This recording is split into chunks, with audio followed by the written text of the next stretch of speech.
Gamecube controller so good?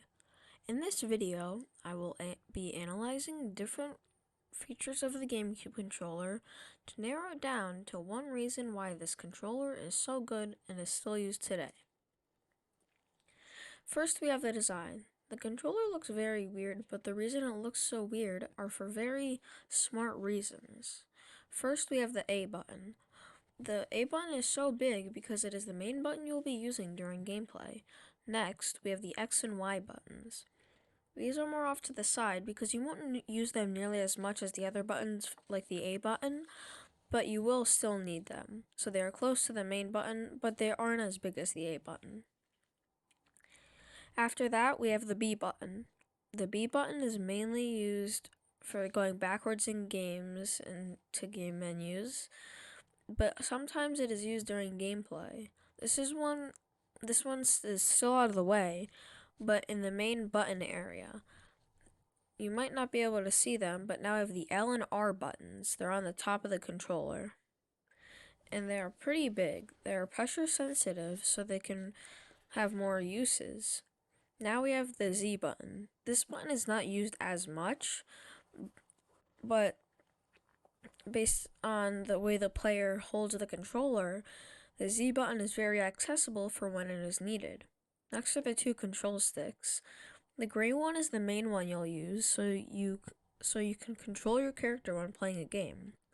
The yellow one is not used as much, but in 3D games it can be used for moving the camera around the player. Second to last is the D-pad. This one is used for moving things in the main 4 directions, and it is smaller because of how little it is used compared to the other buttons.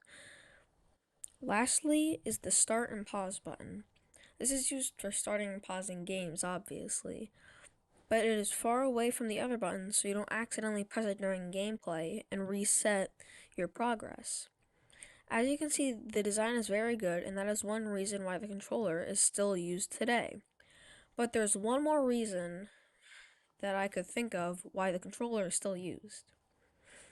Super Smash Bros. Is a fighting game series where your favorite video game characters go against each other on video game designed areas. Super Smash Bros. Melee is for the GameCube, so you could obviously use the GameCube controller. Smash Bros. Brawl for the Wii lets you use the GameCube controller because the Wii is backwards compatible with the GameCube. People often use the GameCube controller as their main controller in Smash Bros. Brawl for the Wii because it's pretty good and people would use it a lot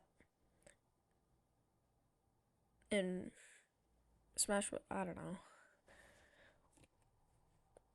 Anyway, now is Smash 4 for the Wii U. Nintendo made a unique GameCube controller for the Wii U so people could still use it for Smash Bros. 4 because Nintendo saw how much people liked it. So they kept it for Smash Bros. 4 for the Wii U. Lastly is Smash Bros. Ultimate. Nintendo also made a unique GameCube controller for the Switch so people could use it for Smash Bros. Ultimate. That must mean that the controller is good, and it is very good. Anyway, if you enjoyed this video, please subscribe and like the video. Also watch the videos on the right of the screen as it will help the channel get recommended to more people.